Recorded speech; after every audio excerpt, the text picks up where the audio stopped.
Hill Enterprises. Yes, may I speak with Jerry Hill? This is he. Hi, sir. This is Greg Burnham. I met with a gentleman, DPD, retired DPD, at the Ramada in Dallas, and he passed your number on to me and told me to give you a ring. Harrison? Yeah. I had a few questions, and I hate to just jump to those without more introduction, but if that's okay, may I do so? Are you the fellow out of California? Yes, sir, San Diego. Okay, he told me about you. Okay. A couple just real quick ones, if I might. All right. There was a photo taken at about 12:40, roughly 12:45. You can see it on the top of the TSPD building, the Hurt sign up there. And in the foreground, Buddy Walters is standing. This is on the south side of Elm, with a uniformed, obviously supervised Pfizer DPD with his white hat on. And then there is a gentleman who is in a suit, who you have the profile of his left face. He's facing towards the grassy knoll, actually, and he's bent down, retrieving something from the grass, apparently. And it has been reported, whether this is accurate or not, that it was a .45 caliber bullet. But what my question isn't what the bullet was, if it was a bullet, but the name of the man in the suit bending down. I'd have to see the picture. Oh, okay. All right. Do you have an email? Yeah. Okay. If you could give me that, I can quickly send you the photo. Okay. It's JLH. Okay. JLH. 1231. 1231. At. MSN. MSN.com. Okay, so I guess phonetically that would be James. Microsoft. I'm sorry, sir? That's Microsoft. Microsoft, MSN. Okay. Okay, so that's James Lincoln Henry 1231. Yeah. Okay, at MSN.com. Okay. That sounds. What was the other question? Well, gosh, there's a few. One of them that I find intriguing, and please correct if any of these details are wrong, because you would know. Okay, you were at the Texas Theater, obviously. Right. Okay, now I've got a couple different things from DPD, by the way, documentation. One, of course, is, as we know, that the suspect was arrested in the auditorium. Right. Okay, there's also a second report from DPD that was sent to, I guess, reveal that that he was arrested in the balcony. No, he was not. Okay. Now, was there, to your knowledge, an individual that was arrested, however, in the balcony? No. Additional person? No. Okay, and this report, it was written up just for your own, knowledge by Stringfellow. Okay, I know who he was. Okay, but, and but there was nobody arrested. Okay, anybody found and escorted, maybe? There were a bunch of kids playing hooky. They may have made them show ID and then got them out of the building. I don't know about that. They were up there trying to scatter when I went to the balcony, and I came back down. Got in the lower floor with in time to get in the fight. But I don't know of anybody at all that was arrested up there. This is the first I'd ever heard of that report. Okay. It is from Captain W.P. Ganaway, Special Services Bureau, Dallas PD, through Lieutenant Jack Revel, Criminal Intelligence Section, Special Services Bureau, Dallas Police Department. Subject: Presidential Assassination, Lee Harvey Oswald. And by the way, it is dated November 23rd, the next day, 1963. Okay. Sir, the following report is submitted for your information.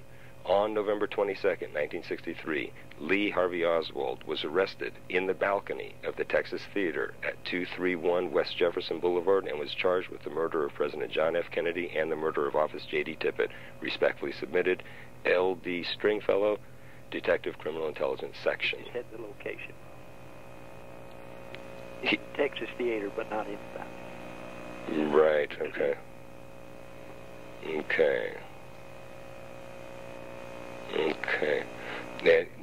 And I'm not disputing you here at all, so please don't take it that way, because you know how this case is. Boy, you ask, you find this, and then you find that, then they conflict, and then you're not sure, and then you look for corroboration, right? But there is corroboration that there was an individual arrested up there. And I'm not saying, don't get me wrong, that this is the fellow that we call Lee Harvey Oswald. What I would ask is this: is there a possibility that there was a, for lack of a better way of saying it, Oswald look-alike? Not to my knowledge. Not to your knowledge. Okay. Okay. All right. So thank you for that question. Next thing would be this. Okay. According to my info, could be wrong again, that you were at the station when you heard about the assassination. Correct. Okay. And you were in plain clothes that day. That's correct. In personnel department. Okay. And then I guess you went from the station to the school book depository. Went to the basement, commandeered a squad, and went code 3 to the school book depository. Okay. Were you in car 207? No. Well, I was in the officer that I rode down with is named Valentine. Jim? Yeah, okay. I don't know what his car. Okay. And did you also have Jim Well from Dallas Morning News? Ewell. Or Ewell? E-W-E-L-L. Jim Ewell. Okay, so he was also there with you. Yeah. Who shouted, "Here it is," you know, the sniper's nest? The guy that found it first, I was on the floor that he was on. Mm-hmm. Mm-hmm. We had gone into the building, gone to the 7th floor, Mm-hmm. checked the roof of the 7th floor, left Mm-hmm. the uniform officer up there, and came back down to the 6th. Mm-hmm. And the guy that actually found the sniper's nest, the first guy to see it, was a deputy sheriff named Mooney. Okay. And he yelled out, and I went over, and we saw the 3 spent holes against the baseboard and the Mm-hmm. boxes propped where he could use it for an armrest, and then the other boxes that were stacked up to keep people from being able to see him back there unless they walked up and looked over the top of the barricade. Mm-hmm. Mm-hmm. Okay. Now, I've also got I want to emphasize this very much. When I say these things, I am not disputing what you're saying. Okay. I'm asking questions based on other documents that could be just wrong, mistaken, or whatever. Okay. The original Dallas Police Department report said that there were 2 spent cartridges, and it was only literally months later that was changed to 3, and the 3 was handwritten in. There were 3. I saw 3 myself. You saw 3 yourself, okay. Now, okay. Let me ask this, too, just so that I know. Is the official story, in your opinion, correct? Yes. Okay. So there were 3, I mean overall, I don't mean just that issue. Yes. Okay, so in your view, one man fired 3 shots. Right. And obviously missed with one. Yep. One passed through JFK. Okay, now. His neck hit Connolly, and the other one hit him in the knee. Okay. The Warren Commission never saw any of the autopsy photographs. They were not allowed to see the X-rays. What they relied upon was an artist's rendition. Now, at the point where Gerald Ford admitted that he did raise that, he said the reason he did it, he said, wasn't to distort history, but it was to make it more consistent with what we know happened. Now, you're, law enforcement. When you alter something that material, it can kind of have an effect on the conclusion. Okay. Furthermore, when I have the tape recordings from the Oval Office, we're talking about now. This is the 29th of November, 1 week after the assassination, where J. Edgar Hoover, FBI director, is talking with the President of the United States, LBJ. And they get to a point in the conversation where Johnson says, well, were any of the shots fired at me? And Hoover says, no, absolutely not. All 3 were fired directly at the president. And then he says, this is what he said, was the first shot hit Kennedy, he says hit the president, and the third shot hit the president, and the second shot hit Connolly. Now, the reason I want to say this and emphasize it, okay, is some people have listened to this and commented that, well, he was being somewhat, frivolous. No. This was the director of the FBI talking to the President of the United States. He was also spending 90% of his time covering up for the mistakes his people made, trying to prove that he was God. He was the biggest roadblock to the whole investigation. Well, further in the conversation, one shot completely missed and hit the curb yes, across the street. By Tague, or the one that hit the bystander, the ricochet? No, it wasn't a ricochet. This was, I say a ricochet. It was a piece of the bullet, but it hit the curb by a storm sewer. And the FBI came down there with jackhammers and dug up the whole curb and sent it to the lab in Washington. Now, was this a curb on Elm? It was a curb on Elm, okay, opposite the book depository, down about even with where the motorcade was when the shot was fired. Okay. There's still a storm drain there. Yes, sir. In fact, that brings me back to my first question, because that's the exact area where Buddy Walters is standing with the uniformed DPD and the suit who's bent down. That's that exact same vicinity of what has been reported as being a bullet that apparently was found. But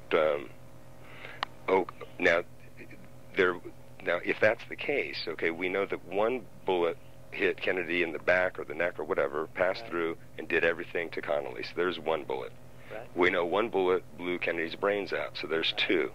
We know one missed the one you're referring to that ended up right there on South Elm. Right. That's three. We also know, and this isn't even in the Warren Commission, and I don't rely on it too much, but even this is there.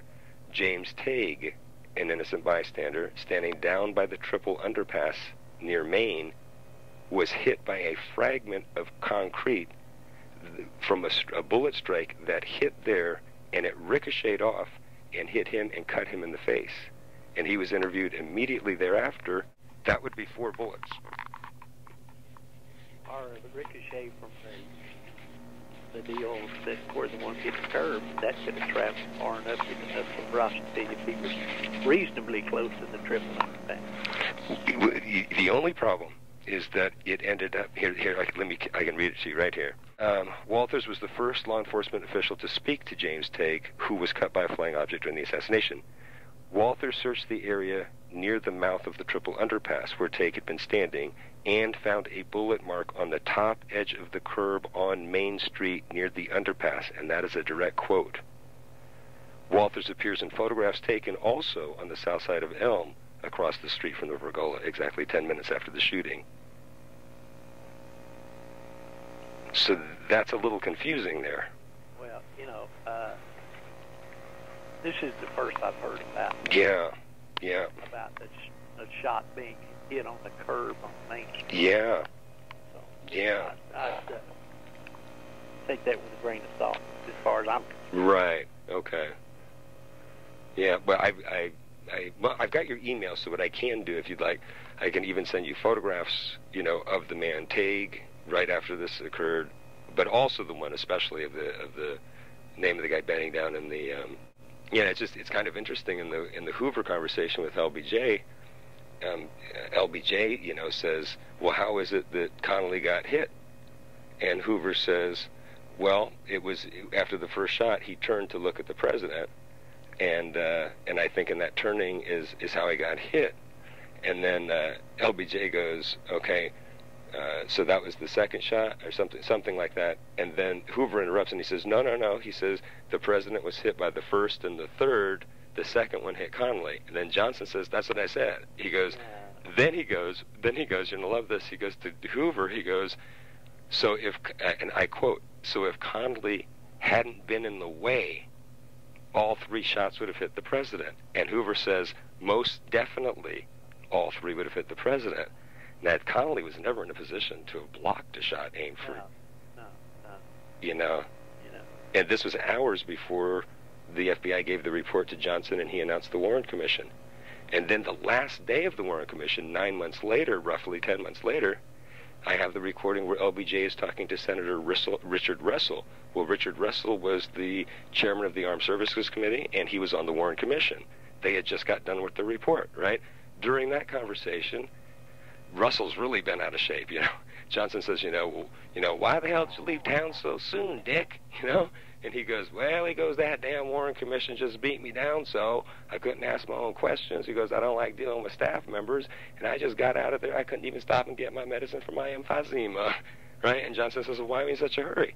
He says, well, because that damn commission, they were trying to say the same bullet that hit Kennedy hit Connolly, and I just don't believe it. And Johnson says, I don't believe it either.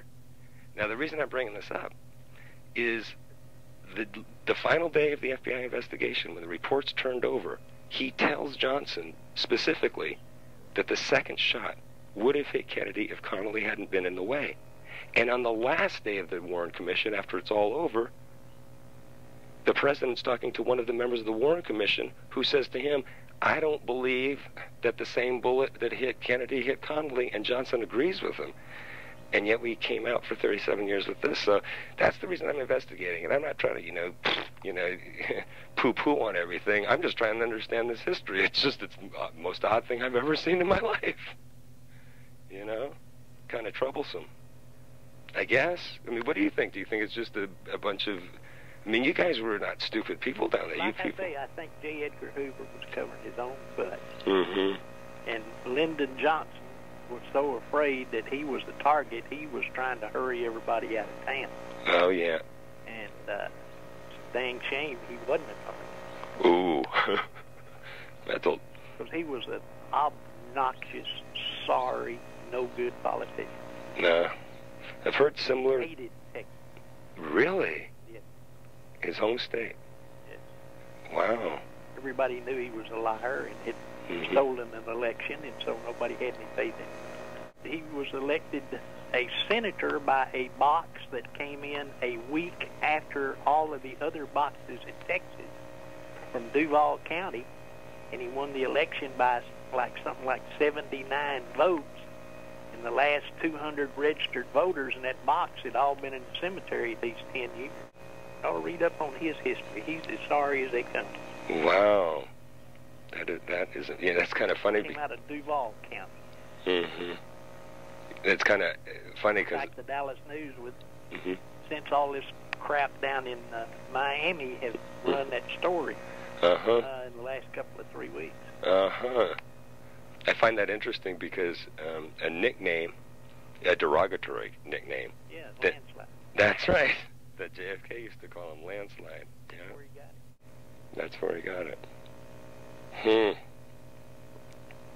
One of my, were you back then, there's a number of researchers, that I know in the Dallas area that at the time were not Kennedy fans at all. In fact, they didn't particularly like him. They didn't hate him necessarily by any means, but they would have been someone who would have voted for Goldwater when it came around or whatever.